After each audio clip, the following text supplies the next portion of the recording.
It's something we focused in on throughout the 7 years of this broadcast. Truancy is just another term for skipping class. But did you ever wonder about how not only can it affect your child, but you as a parent as well? In one instance, we told you the story. We told you a story about how the Kearns County school district is cracking down, and what one local attorney would say all about why kids are not in school with the higher odds of not graduating. But legally, it can happen. In Colorado, a teen spent a month in juvie while the parents spent 10 days in jail. How can that happen? Let's take a look from Law by Mike.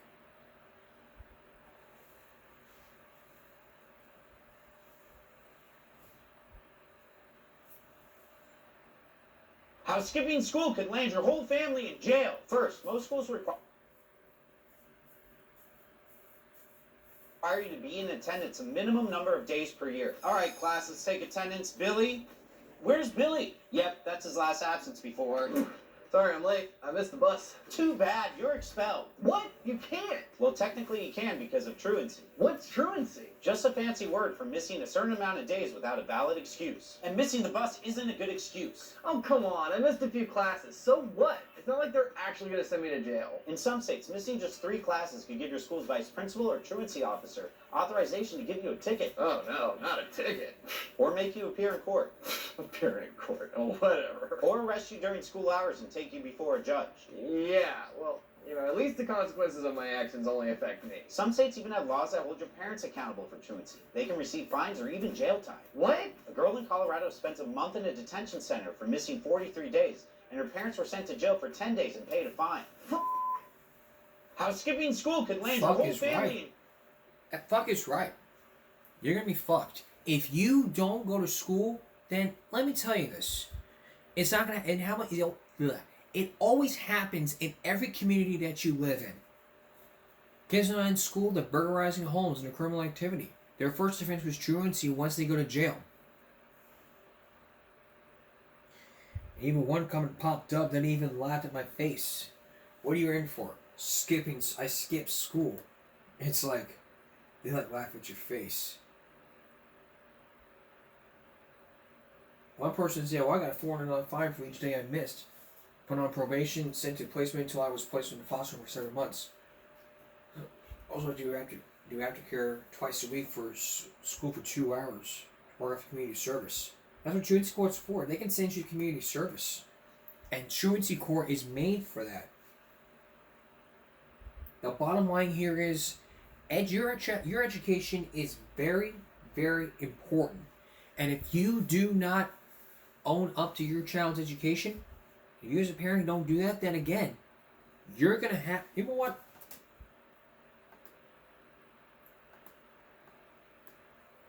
We're going to take it under a judge that was sick and tired of seeing all of this happen. One judge. It's one judge versus a mom. That's right, a mother who did not send her child to school until he was 8 years old. That was 3 years. I'm disgusted. I'm disgusted that I would see a parent not send their child to school until they were 8 years old. That's disgusting. It makes me feel angry that parents are not sending their parents are just sending their kids to school just because of their age. I mean, the age requirement is 5 years old. You don't do that? Is any information up there? You got thrown in jail. You got put on probation. Take a look. I said I don't want anybody to go to jail, but if anybody goes to jail today, it's certainly her that deserves to go. I cannot believe that. Juvenile Judge Edmund Naiman is blown away by the fact that this woman didn't enroll her child at school until he was 8 years old. Now the student is failing the first grade and will be a 9-year-old first grader next year. You are severely limiting this young man's chances, and if we don't do something about it now, I really fear what's going to happen to him. The judge said it was one of the worst cases he has ever seen for a child to be that far behind for that many years. Sick and tired of people killing other people and dying and seeing that all these kids that are in trouble have trouble in school. We're just setting this young man up for failure. The woman was put on probation for a year in order to take a drug test. But she wasn't the only parent in trouble for not sending her child to school. Yolanda Hampton's 9-year-old son missed 10 days of school, which landed her in front of Judge Naaman. He's about giving everybody another chance, really a second chance. And although everything is hard and everybody's a lot of pressure and the economy is down, and just when he made it, he's focused on the children. Judge Naaman says by making sure students are in school, their chances for success increase. In Mobile, April Douglas, Fox 10 News. Well, 20 people appeared before the judge today, and 13 warrants went out for failure to appear.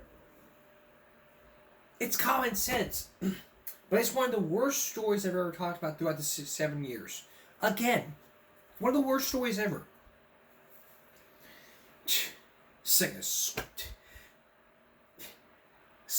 Don't sign your kid up for school till 8 years old. Ain't that a bitch? How would you like to be alive again?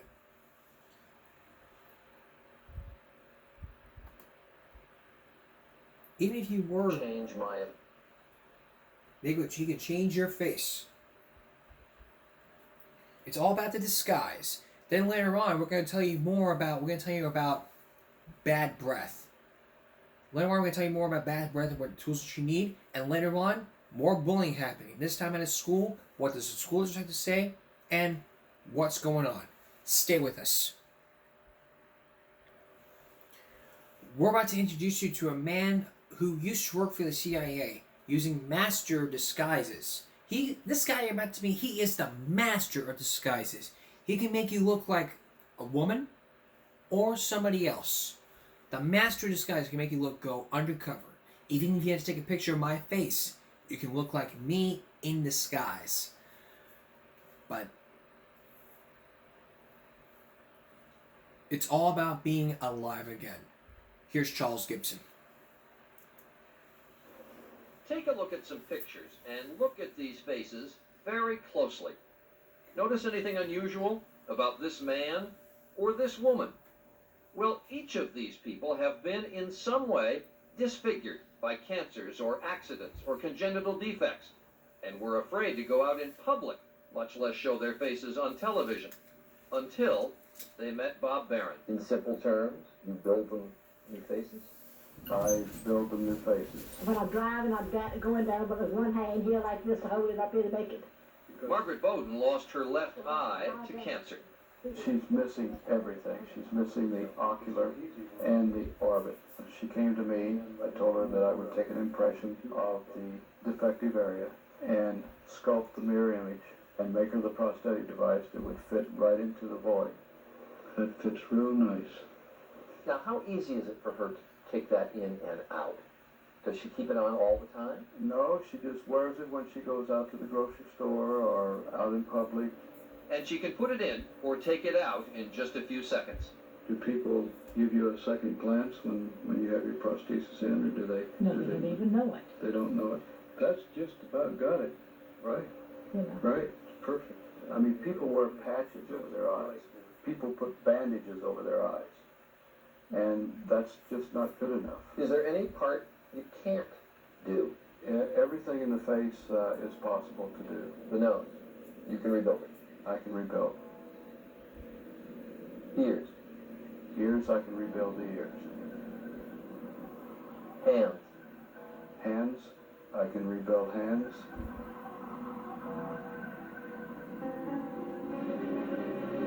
Stepping into Barron's lab in the basement of his Virginia home, well, it can be a bit unsettling. It's a sort of human parts department, parts of the anatomy.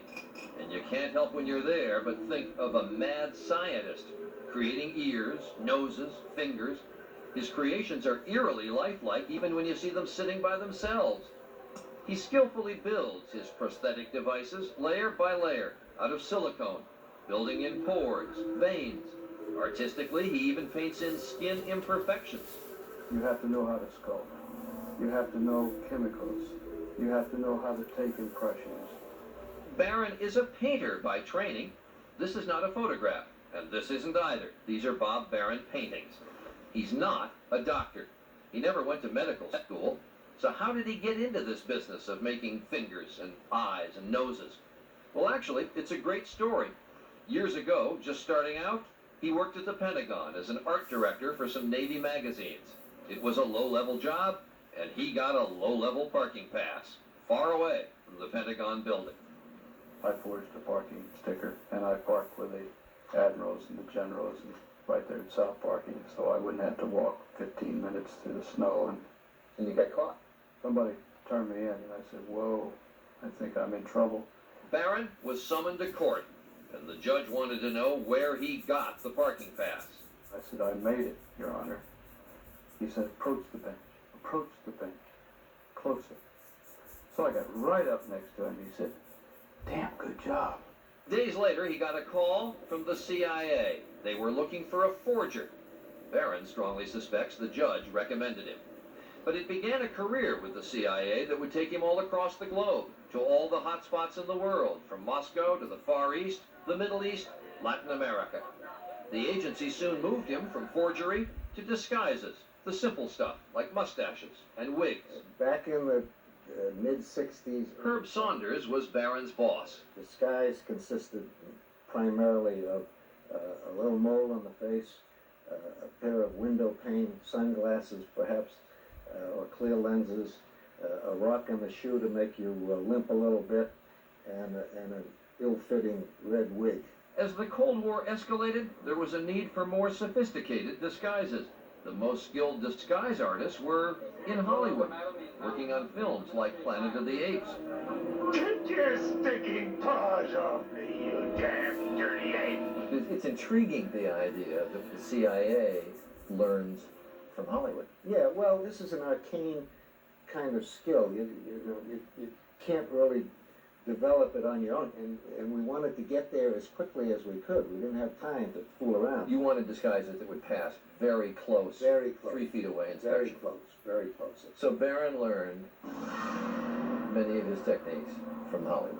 Yes. If you had to change my appearance, what would you do to me? I could make you look like me. You could? Yeah.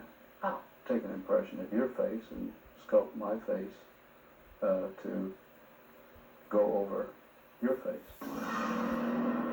So I could get on an elevator looking like me and reach the bottom floor and I'd look like you. That's right.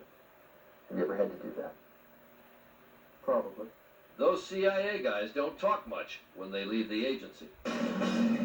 But what we have seen Tom Cruise do in the Mission Impossible movies... You keep calling me Dimitri.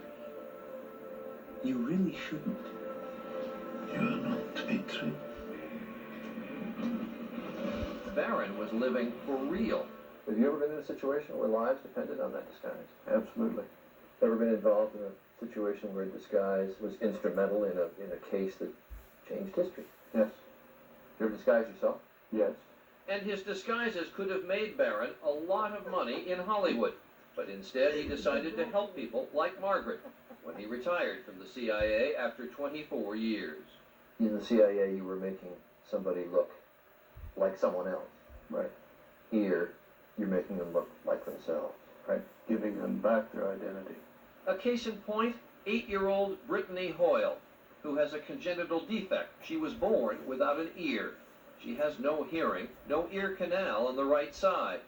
A plastic surgeon could have operated on Brittany, but it would have taken at least 4 invasive operations, even taking a piece of her rib to sculpt into an ear that would only look reasonably normal. Donna Hoyle didn't want that for her daughter. The surgery really seemed a little bit barbaric as far as, actually taking the rib. Brittany's grandfather, a doctor, wanted her to have the surgery. He didn't want his granddaughter wearing a silicone ear. He didn't think that it would look good. He didn't think it would be natural. But then he saw Barron work his magic. What does Granddad say? He says, which ear is it? Which ear is it? And he looks at both sides. Yeah, and everyone is awestruck. And what does Brittany see now when she looks at herself? I see 2 ears when I look in the mirror. And she is one happy little girl. The victim of an attempted honor killing. a conservative Islamic practice that allows men, as a matter of pride and honor, to brutalize women. Zahida Perveen was a beautiful woman, living with her husband and children in this poor, tiny Pakistani village. Until one day when her husband snapped, went berserk, and went after his pregnant wife. He accused her of having an affair. Dr. Naseem Ashraf works with a Pakistani human rights group. He describes what happened to Zahida that night. He gouged her eyes out, he cut her nose off, cut her ears off. And he did all this in their own home and hung her upside down before he did it. How do you do that? He was a barber by profession. And he had one of those old-fashioned razors.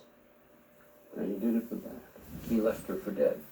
He untied her and left her for dead on the floor of the room. But Zahida lived. When her wounds healed, she looked like this. You've seen a lot of people disfigured. Have you ever seen anything that bad? No. I was totally unprepared for what I saw physically. She lost her ears, she lost part of her nose, and she lost her eyesight. She was sent to the United States for a team to work on her. The team includes Dr. Michael Singer, a dentist who specializes in facial implants. He'll make the titanium devices that will be surgically implanted into Zahida, to which her prosthetics will be attached. Also on the team, Dr. Craig Dufresne, chief of plastic surgery at Fairfax Hospital in Virginia. He admits Zahida's wounds would be tough to fix with plastic surgery alone. I think to try to restore her in the classic plastic surgery sense would require a multitude of operations and probably take 2 years. When you finished with the 2 years and multiple operations, where would she be? She would look better, but she wouldn't look perfectly restored. I would still know this was a very disfigured human being. That is true. What can he do for her? Bob can create much finer features. He can create a much better color match, texture match. I think Bob, with his talents in this particular case, I think his job is really the one that's going to make all the difference in the world. Some of the scar tissue is very... Dr. Singer and Barron joined Dr. Dufresne in the operating room.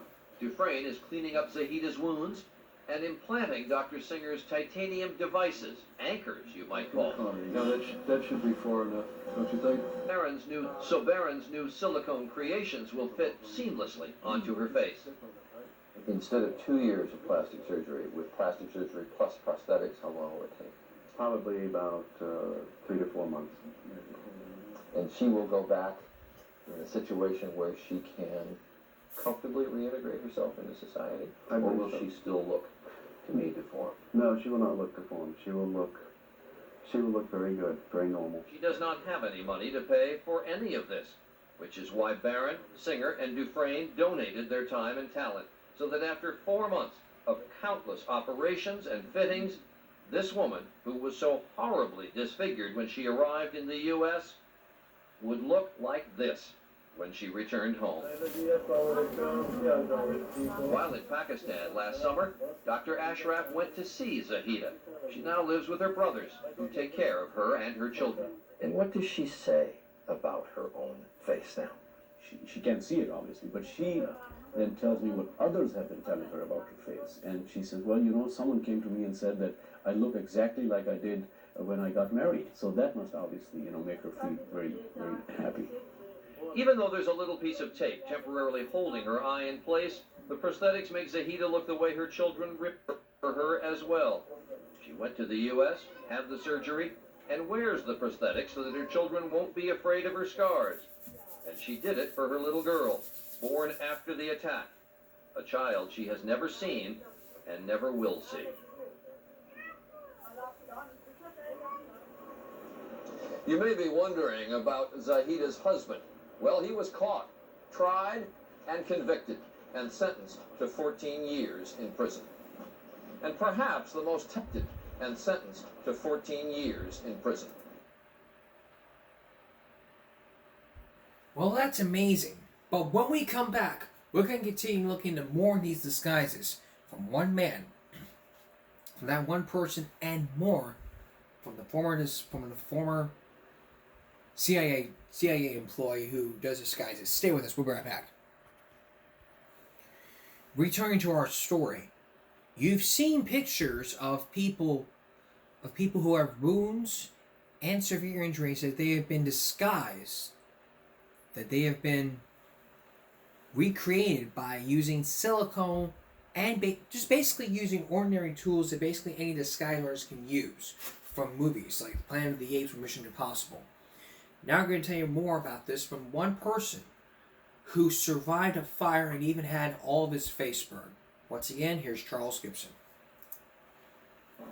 Jim Alexander was perhaps Bob Barron's toughest case.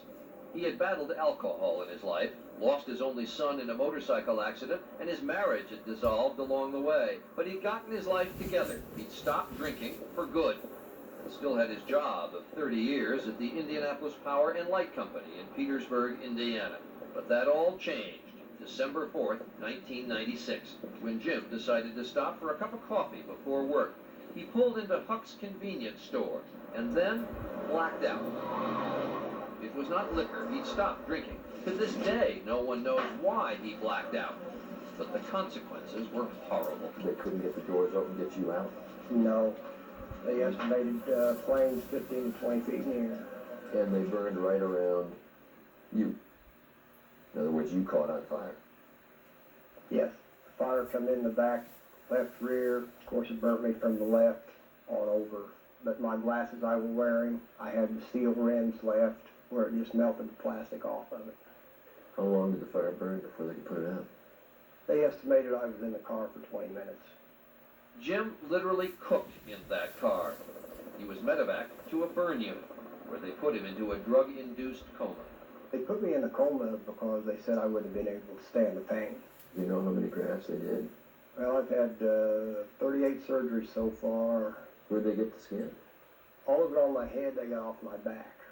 That's actually muscle on my head. My nose is from my thigh, this arm here, it's up here, and then the one here is down in here for the blood supply for my nose. They took the vein out of my leg. They've moved every part of you all over the place. Yes, they have.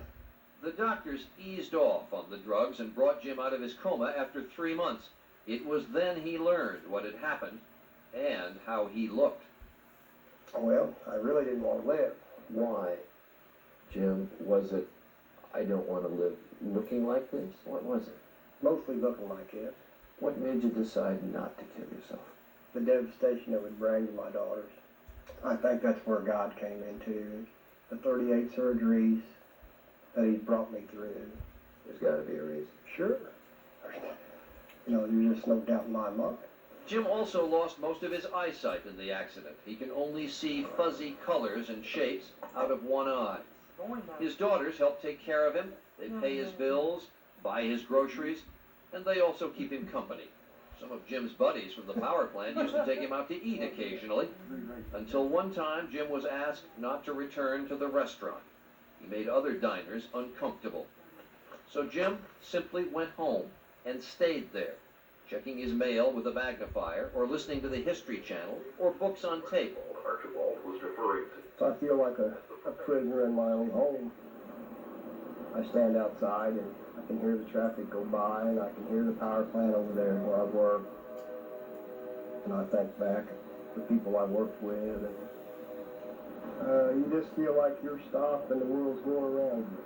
Jim says God has never let him feel sorry for himself, but he does feel sorry for the folks who have to look at his scars. So when his son-in-law heard of a man who could make him a new face, well, Jim felt his prayers had been answered. Jim, this is not an easy question. Describe to me what you think you look like right now. Like a freak in a sideshow. What do you think you're going to look like? I think I'm going to look close to what I used to look like. And that's what Bob Barron set out to do. Using pictures of Jim from before the accident, he sculpted Jim a full-face mask. It's going to look real good. And we were there, along with Jim's daughter and son-in-law, when Bob first put the mask on Jim. Slip this on you. Okay. Yep. This is going to fit. I'll glue it on later. Okay. The transformation happened right before our eyes. But that's going to be good. Let's put this on, see how that's gonna look. This is gonna do. Okay. Okay, now we glue all this in place. It had to be made so it wouldn't touch his face. Because the skin is too sensitive? Yes.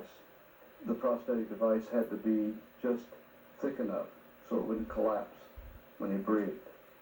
I can't tell on the jawline No, you want under the mustache where the mask begins and Jim starts.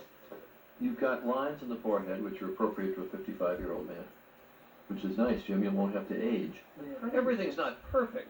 Jim can't move the mouth of his mask. He doesn't have enough muscle in his lips. But other than that, Get that right there. Just bring that out. Just a little bit. Just darken just a little bit. it's getting up under your eyelids now. Not much. Doesn't take much. Seeing it myself and being in that room, well, the transformation was extraordinary. The eyebrows, the eyelashes. You have to do each individual hair. Right. I take the eye of a needle and I grind the eye off, and I use that to put the hair into the silicone one by one. I'll turn it over to you. At the final fitting, Baron wanted not only Jim's approval, but that of his daughter and son-in-law as well. What do you think, Bill? Wasn't it, Jim? It's wonderful. Adjust it. And then pull the hair back. And now it's on. And let's try the glasses on just to see how the glasses are going to work. How's that look, Kim? Great. There you go. You don't get much better than that, does it? No, it doesn't get much better than that. No. I don't think. Just as he had done so many times before in the CIA, Baron took Jim for what he calls a trial run, to see if the new face would pass public inspection. When we put Jim on that tour bus, I was looking at the people to see if anyone gave him a glance. And they didn't look at him twice. They didn't look at him once. That's convincing. But for Jim, the true test of his mask would be returning home, visiting his old friends at the power plant, the men and women who had supported him and helped pull him through his toughest times. It was not until he'd gotten the mask that he felt comfortable seeing them all again. Hi, Joe. How you doing? My friends and co-workers. How you doing? They took up donations. They had raffles. Hey, Steve. How you doing, bud? You good? You looking good. They had a party in my honor, and they raised over $11,000. Yeah, that's good. God bless you, buddy. You know, I always wanted to think this great big $1 million word I could say to them. I never could think of one, and all I can think is thank you, and I mean that from the bottom of my heart. You're a beautiful man, Jim Alexander. You are.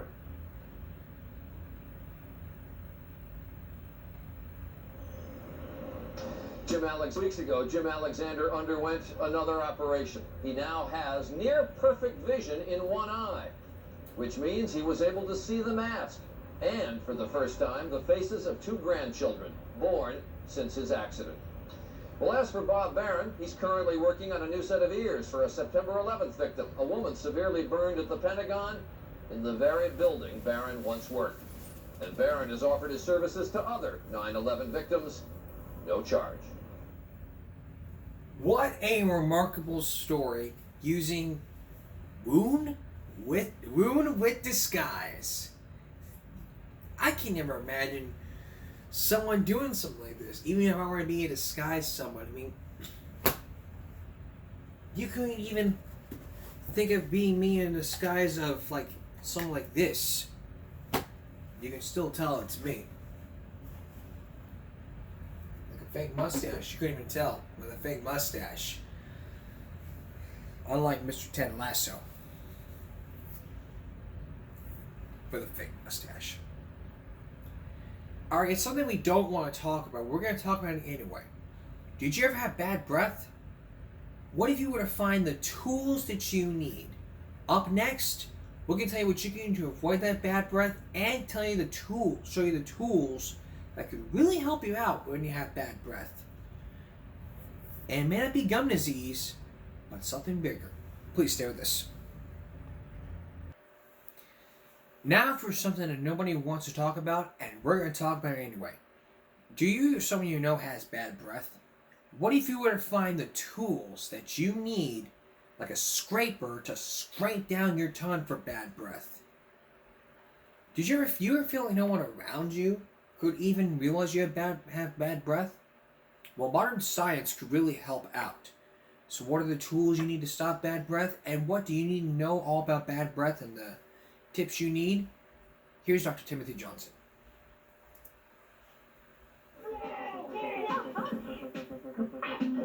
Bad breath. Millions of Americans suffer from it, or at least think they do. The sale of breath mints, gum, mouthwashes, and toothpaste that promise us cleaner, fresher breath has grown to be more than a $500 million a year industry. And for those afflicted, it's a nightmare. It was something I thought about from morning to night, and it just really made me feel uncomfortable. I was always wondering, are they smelling something about me and reacting in some way that I don't even know? Beware of the backward step. But today, there is new hope on the horizon. New products, new treatments, even new ways of measuring bad breath. And along with that, bad breath entrepreneurs are emerging, complete with ads on the internet and fresh breath and anti-halitosis clinics springing up across the country. Good afternoon, the Fresh Breath Center of the Palm Beaches. And it's not just we Americans who seem obsessed with cleaner breath. Just recently, in this picturesque town in Belgium, some 130 scientists gathered for a 2-day international workshop on what researchers are now calling oral malodor. We think the future does not stink. Some came to listen to the latest research. All organoleptic scores correlated strongly. Others to sell their wares. This is my new invention. It's called toothbrush and tongue scraper, 2-in-1. And some came to ask questions.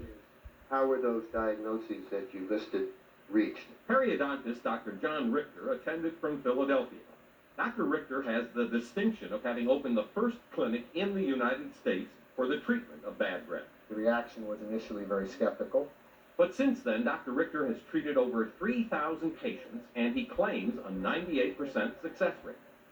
Two of his successes are Tom Bale and Patty Zeitz. As long as I could remember, my father always called me Buffalo Breath. That was my nickname. From as far back as you can remember. First grade's the youngest I can remember, that people would back away. For Tom Bale, it was his wife Barbara who let him know. It's like graphic in my mind. Barbara would go, your breath. She also wouldn't look at me. Yeah, frequently. I would have to turn away. Just kind of a reflexive I felt like I couldn't breathe. I mean, it was very overpowering. Of course, nearly everybody gets occasional bad breath, usually associated with eating certain foods or smoking, having a cold, or dry mouth, as in morning breath. But for some as yet unknown reason, some people have it almost all of the time. Just what then causes chronic bad breath? Well, most bad breath is produced by a type of bacteria in the backs of our mouths, particularly on the back of our tongue. Bacteria that thrive on lack of oxygen. These bacteria are usually washed away by saliva, but when they're not, they can actually form a kind of tongue plaque, producing foul-smelling gases called volatile sulfur compounds. That's what we call bad breath or halitosis. See the demonstrator, Lee? Yes. Lisa is a new patient who has come to have her breath assessed. Much of that is done with a device called a halimeter. We compare the mouth air with the nasal air with the lung air. Open your mouth. Say ah, ah. We actually do some sniffing of the various air samples. One reason this sniffing procedure is done is because a large percentage of people who think they have bad breath actually don't. What about a person's own assessment of their breath, trying to smell it or taste it or feel it somehow? It's impossible, and that's been demonstrated dozens of times in dozens of different studies. The best way to tell whether somebody has bad breath, if you want a yes or no answer, is to smell their breath. You don't need a light meter to tell if it's daylight outside. All right, now I'm going to tell you what I found. You do have a breath odor right now. Like most people, Lisa's bad breath is coming from her mouth, and particularly from her tongue. You know what?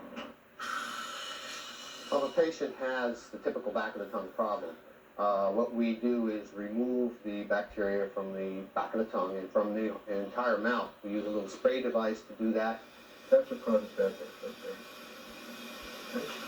The spray Dr. Richter is using to clean Lisa's tongue contains a chemical called chlorine dioxide. Chlorine dioxide is a very powerful oxidizing agent. It's used to deodorize waste management sites. It's also used in water purification because of its antibacterial properties. It's very non-toxic. It has the ability to dissolve in plaque. The patient gets an instantaneous result. Lisa certainly did. And I came home from the first treatment, and Barbara said, I don't smell anything. And I thought, it's working. How would you describe the difference? Night and day, 100%, etc.? Oh, absolutely. But all the above. 100% night and day. I mean, there's a sweetness to his breath now. No distractions. No distractions. Right after her first treatment, Patty Zeitz ran over to her fiancé's house. I said, look at my tongue. I don't have a white coating on it anymore. And I said, smell my breath. Could you tell a difference in her breath? That right after that first time she tried to kiss. It was like a miracle. But I'm so excited because now I can hug everybody at my wedding and they're not going to say, oh, the bride was beautiful, but she had some bad breath. Of course, this one-time treatment is not enough to keep bad breath from recurring. To prevent that, Dr. Richter dispenses a special home care kit which includes the chlorine dioxide mouth rinse he manufactures called ProFresh. Using the kit twice a day seems to keep the bad breath under control. I start out and brush everything in my mouth, the gums, the palate, the tongue, and then I go from that to a special little tongue comb. This tongue comb, or tongue scraper as it's commonly called, is a critical part of the home regimen. You have to go way back because it's mostly in the back of your tongue. And then I end up flossing and using another mouthful of this mouthwash. And all the bacteria are killed, at least for a while. But what about other approaches to bad breath? I have the revolutionary solution. Breath Assure. Breath Assure, an increasingly popular product, claims to get rid of bad breath naturally by working down in the digestive system. But experts say while it may be of some benefit for temporary food odors, for chronic bad breath sufferers, that's usually not the problem. Breath odor almost never originates in the gastrointestinal tract, which is where this product claims it works. Like bad germs can cause bad breath. And Listerine kills them dead. Skunk bites bad breath too. And what about all the commercial mouth rinses?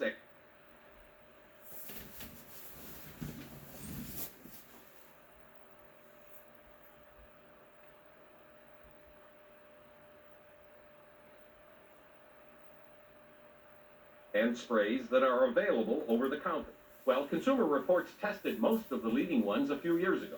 Although products like Listerine did reduce plaque, all the products lost their breath freshening effect anywhere from 10 minutes to an hour after use.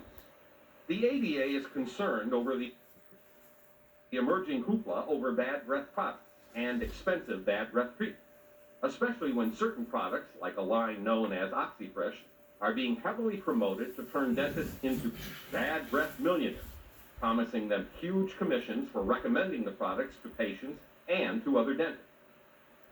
Many of these products are being promoted as not just curing bad breath, but curing gum disease and other things, and quite honestly, I'm embarrassed by that. In fact, one of these companies was asked not to promote their product on the floor of the American Dental Association exhibitors unless they changed what they said the product will do. They were claiming too much. Dr. Price recommends a more conservative approach to the treatment of bad breath. The critical element is the tongue scraping, as far as you're From my concerned. point of view, yes. So any old tongue scraper that works for you, as long as you can do it and get rid of the gunk in the back of your tongue, is good enough. Yes, it will. It should work for you, yes. So, after all is said and done, the good news is that by relatively simple means, whether through tongue scraping alone or tongue scraping combined with one of these rinses, there is real hope of radically changing the lives of people who used to cringe over getting too close. Like when I'm talking right now, I don't have to worry. Like I'm stinking up the room here. It's easier to be as close as we are right now. I'm not wondering when she's going to notice something that's undesirable about me. And that makes a big difference. Oh, that's remarkable. So are tongue scrapers the key to avoiding bad breath? That's what everybody kept telling us, and you can use anything like a spoon even in the home, but there are devices now appearing on the market. Here's one you kind of bend and just put in your mouth and scrape, and then there are all these more rigid varieties, different colors and shapes, but they all have a little ridge on them, so you can scrape your tongue. And I think that is the key, to do that faithfully, in many cases twice a day. What about some people believe that gum disease has something to do with that? Well, it used to be thought that that was the primary cause, and it certainly can be a cause, but usually not as common as the tongue problem. Obviously, if you do have gum disease, you should have it fixed and addressed, and that should help the problem, but it's really the tongue that's the key in most cases. In most cases, remarkable. Thank you. Okay. So, if it's gum disease, get it fixed. If it's the tongue problem, get yourself a tongue scraper. It really helps. Just reach back in there. If you have a disease, if you have like a disorder or disease where you just choke, get used to it. Your brain needs to sit there and say, hey, my tongue has bad breath, and I don't want people smelling my breath, so I need to get over it. Or where can you find these tongue scrapers? You can find them at any grocery store you can. You can find them at Walmart. You can find them at H-E-B. If you feel like you need to get it from like Amazon, Target, Walmart, Amazon.com can really help you out. And these tongue scrapers that you can find and buy can really be helpful as long as you have the right tools. Remember after you brush, I mean, some toothbrushes have like the tongue scraper on it. I recommend you get that. That's very great. But if you want to use it after you brush, make sure you get that tongue. A toothbrush won't work. Just get those tongue scrapers. You can get 2 packs for $6. You can even get a Master Midnight tongue scraper for adults. There's even one for $3.47 with a 32 pack. You can also get one for $5.99. As long as you find the right one for you. And mouthwash, it's very great. So what you need to do is to brush your teeth, then scrape your tongue, floss your teeth, mouthwash can really go away. Just go, and then spit it out. If it's gum disease, ask your dentist to get that removed. Because oftentimes it's just bad breath. That's how it's caused. Now the scientific evidence has been found. When we return, there's more bullying going on. This time at one school. And even then, the school district did not know about this because it was off school property. What more needs to be done? One mother has a solution when we come back. Stay with us. Welcome back. You know, it's almost always the case. When kids report bullying, or when parents report them bullying, schools can do like this. One is, okay, we'll look into it. Other people will be like, well, there's nothing we can do about it. Go file a police report. And when that happens, you file that police report, and then they probably deny it. It's the bullies that deny everything and say, we had nothing to do with this. We never picked on that person. Even if it was a joke. I, too, was bullied by somebody. It was back in 2000. I remember it was 2009 and 2014 to 2015. I'm not going to name the name because I don't want her going after me. Because thinking all she wants to do is just claim that she was joking around. Okay, do you think suicide's a joke? Do you think jail's a joke? People who have been bullied have committed suicide. They've hanged themselves.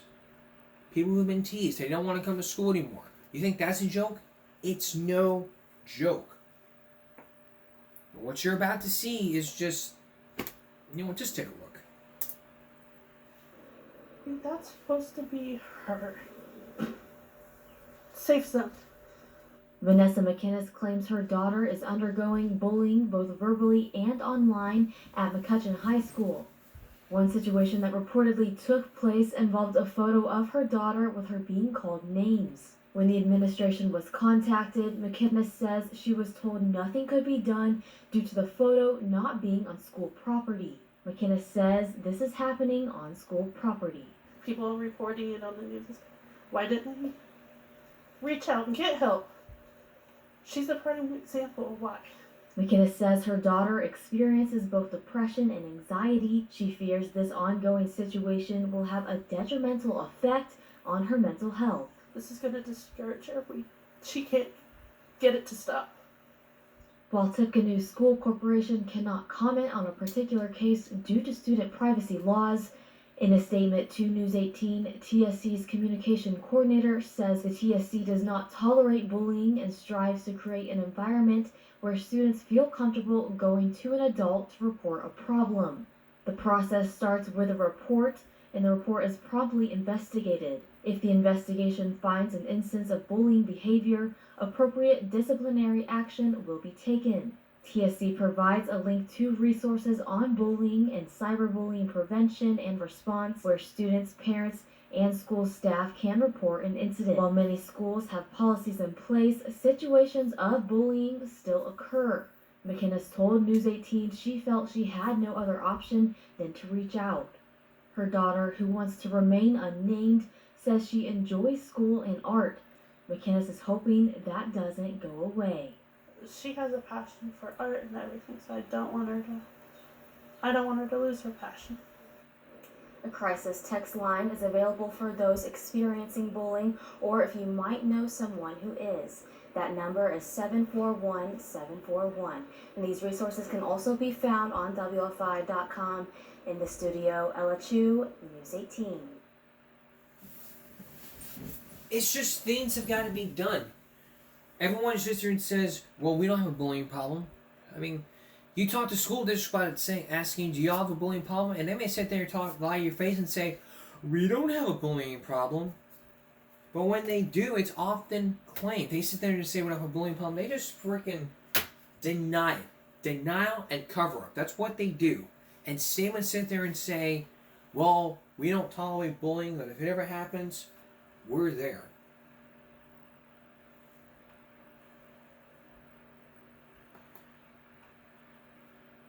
And a lot of times when they say, when stuff like this happens, it's just simple as, we don't want to deal with this, we don't want to deal with this with a 10-foot pole.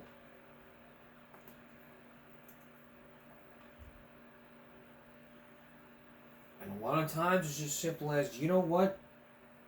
This needs to happen, that needs to happen. But what can we do? Common sense has got to be raised here. It can't be just, you can't punish something for something they did off school property. It has to be at the home. Outside school property. If they know, they know. So, that's the bottom line here. Listen to the child. That's the key here. Well, 4 years ago, there was a mother who was been banned from school after she was caught on video threatening a class full of students regarding her daughter who was being bullied.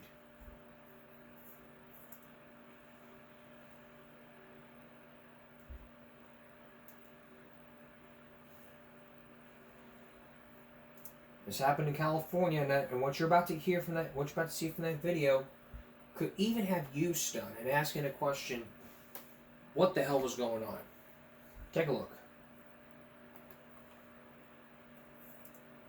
She's a girl, y'all are boys, okay?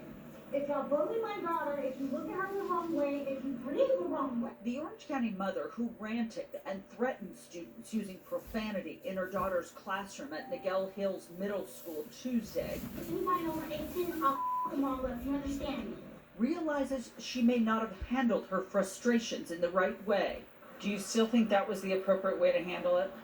I don't, but I do think that sometimes if you've done everything you can do the way you're supposed to do it and it hasn't been resolved, then sometimes as a parent, as a mother, as someone above the age of 18, you have to decide if you're willing to go a step further and deal with any consequences. Christian Tinsley claims her daughter has been bullied by a group of boys for months.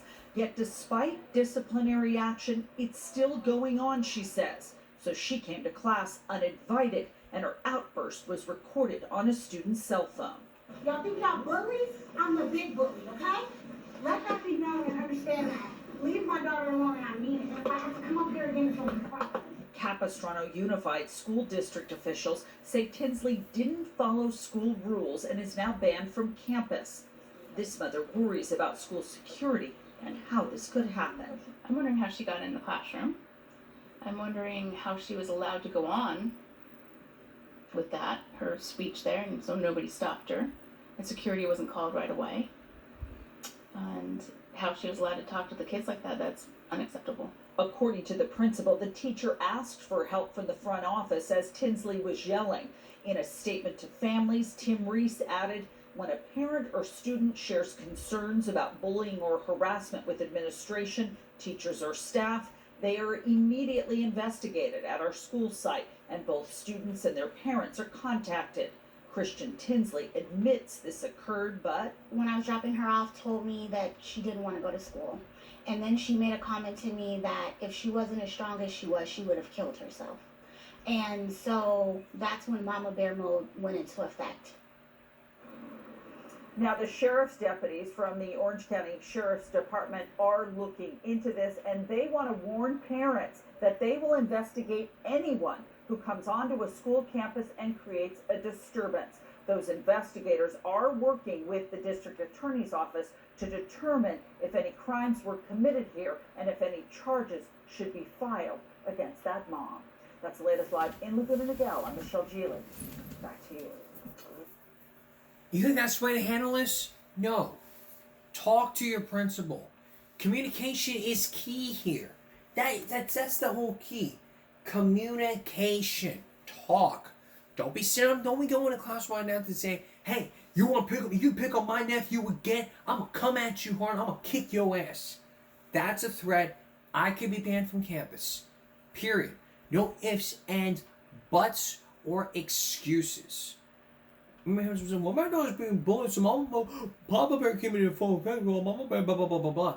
I understand. You're angry. You're angry because your child was bullied. You're angry because school didn't want to do anything. Listen. Talk to your principal. Principal will listen. You talk to the superintendent. Superintendent will listen. You talk with the school board. The school board's not going to do anything. Then you take it to the next step further. You hire a lawyer. You sue the school district. And they may say, whoa, please. We want to settle. Or they may sit there and admit their wrongdoing and say, you know what? We fucked up. We made a mistake. All right. Last story. We're going to take a break here. Think about it. Okay. There was a talent show that happened years ago. Can you imagine going to a talent show?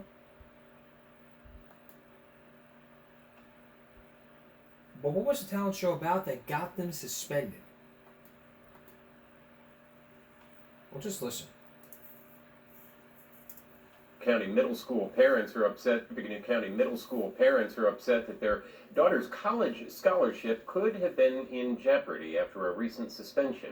Not for fighting or bullying, but singing a song in a talent show. News 18's Dan Klein joins us now with more on the story involving the Tippecanoe School Corporation. Dan. Gina and Jeff, we're talking about the song Pompeii by the group Bastille. It's not vulgar or profane, but it was not approved by teachers. And for that, 4 girls at Wea Ridge Middle School were suspended for 3 days. Yet, just 72 minutes after I contacted the principal, the suspensions were removed from the students' records. An end-of-year talent show at Wea Ridge Middle School, nothing seems wrong. Twice, a teacher even comes up to try to fix the microphone for the girls singing. But just an hour or 2 later, when all 4 were suspended for the final 3 days of school, 2 parents tell News 18 they were told their daughter's singing caused riotous behavior. While the principal later corrected that impression, the suspension stayed for what parents were told was a premeditated violation of the teacher's trust. I thought we would get maybe yelled at or something, but not as how it made it out to be. They had been approved to sing Leonard Cohen's Hallelujah. Instead, without permission, they sang Bastille's Pompeii, a track that hit number 5 on the Billboard chart. No profanity, no sexual innuendos, nothing vulgar, nothing. The woman says she and her friends should not have been punished at all. Her mother, along with another singer's mother, disagreed. But with the 3-day suspension amounting to an expulsion, it could have put Wellman's status as a 21st century scholar at risk. Do you think they should have been disciplined? To a point. maybe an in-school suspension, maybe a lunch detention. I think a detention would have been totally appropriate. I would not have argued the detention at all because again, they knew that they shouldn't have changed the song without permission. After several days of communications with various Weah Ridge and Tippecanoe School Corporation officials, nothing had been done. So they contacted News 18 1 hour and 12 minutes after we sent an email to Principal Corey Marshall. At 10:43 at night, he emailed the mother saying that the suspension would be removed from the students' records. I just find it interesting that after you were contacted, that is when, things actually got taken care of, especially that late at night. Though there should be no lasting effect to their records, the move comes too late for school, which let out for the summer 8 hours earlier. I think the timing is extremely convenient for them. They were still allowed to enforce the punishment that they wanted to enforce. There's nothing there that gives me any kind of assurance that it's not going to happen again in the future. But for Wellman, who started summer vacation 3 days early, I'm happy now. It's off my record. Weah Ridge Principal Corey Marshall and TSC Superintendent Scott Handbag both refused to be interviewed about this story. In an emailed statement, Marshall says, in part, "I will not disclose any private or protected information about these students. It is always my hope that students learn from their mistakes and that positive life lessons can be found in any situation." We have the full statement on our website, WLFI.com. Dan Klein, News 18. Wow. It's just basic common sense. Just find a song that's appropriate. If it has me, we're not even going to do a fist fight. Remember the talent show scene in the movie Fist Fight, where the daughter wants to sing the song. Remember, no, she wanted changing from Big Sean song. I'm not gonna play the clip because I don't want to get demonetized. It's like, I don't fuck with you stupid ass bitch. I don't fuck with you. And it's like that could have been cut off. Detention would have helped, not expulsion, not suspension. The bottom line is, if you're gonna change the song, make sure it's appropriate, and teacher approval has to be put in place. We're gonna take a break. We'll be right back. If you had to pick something funny to watch on YouTube, you know what it would be? Kids getting a whooping. One of my favorites is when It's a man. It's just, it's funny to watch him get whooped. That's what tonight's viral break. It's a man. Him getting whooped. Take a look. Who did it? Who broke my window? Oh God, we're gonna be all that. A few whips later. Who did it? Who did it? It was me. Look at your brother, man. Look at your brother. You did that. You did that. Apologize to him right now. I'm sorry. Go to your room. Go to your room. Stop your crying. I didn't even hit you that hard. I know that one. Hey, yo, you see? I'm glad that's not me. Okay. I'm sorry. What's that? You talking back? Has he not learned his lesson? Get out of here. Leave. Oh, here he come, man. Look at how he walking. What are you looking at? Oh, no, don't be mad at me. I didn't do nothing. Yeah, don't be mad if you just lost your bat, player.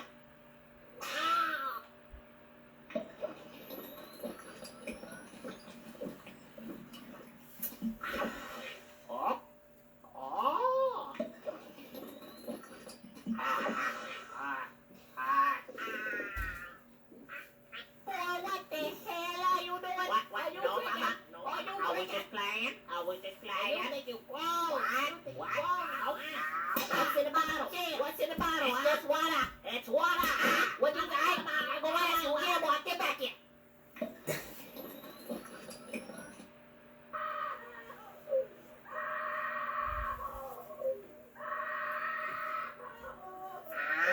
Oh, that's funny. Isn't that funny? It's not. It is funny that people are watching. Alright, DT, I'm going for the weekend. I'll be back Sunday. Don't break the house while I'm gone. Yes, ma'am.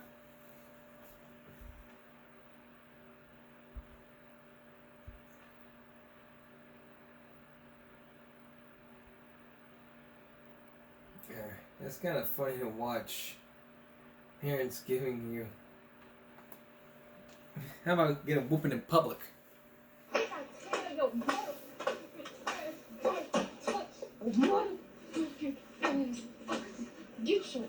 Get up and go to the car. Go to the car.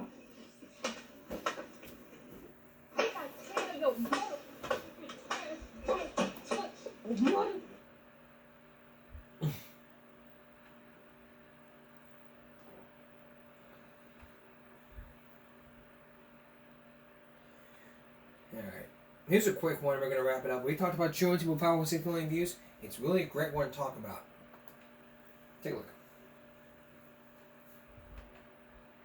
If I miss school or I'm late to school? Great question. Here under California law, if you're truant, as defined by California law, what that means is you miss 3 or more days of school without an excuse, you are tardy 3 or more times without an excuse, or you miss school 3 times for 30 minutes or more. California defines you as truant. Now, what happens if you're truant and you have these unexcused absences at least 3 times? Your parents could be charged under Penal Code Section 270.1 for failure to supervise their children and not allowing them to go to school. It is a misdemeanor. You can also be charged with Penal Code Section 272, contributing to the delinquency of a minor. So kids, be careful. Dad, what happens if I miss school or I'm late to school? Great. That's a great question. We all know that. California is very strict. Iowa is very strict. And even if you looked at both cases from both sides, those are the strictest states to take truancy very seriously. Texas is the only state that decriminalizes truancy. I mean, other states can be going like, hey, we ought to do what Texas is doing and decriminalize truancy. And they may look at you and go, man, yeah, that's a great idea. Or other people that, yeah, but no, that's not a good idea. Parents gotta learn their lesson. We have to make sure everyone stays in school so that they become a good doctor or lawyer. You cannot be a doctor or a lawyer without a high school education or a college degree. Try to understand that. Alright. Come up next week, we're going to be having a story all about crime bosses.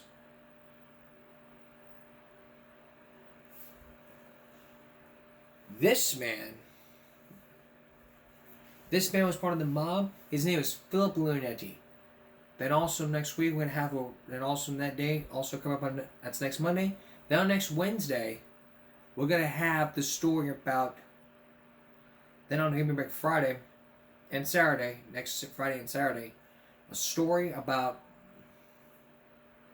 Sammy the Bull, the man who brought down John Gotti, along with the victims. You'll hear this side of the story.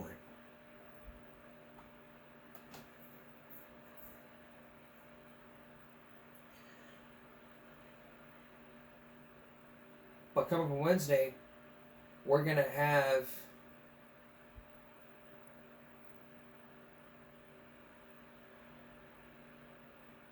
an issue all about binge drinking. It's happening all over colleges. And what do parents need to know? We'll tell you. That's all for this Give Me a Break Monday going to Tuesday. We'll see you again for Give Me a Break Wednesday. For everyone here at YouTube, stop bullying, speak up, concentration, not strength, no drinking and driving, no texting and driving, no distracted drivers, no road rage, no texting in class, no jaywalking. Good night.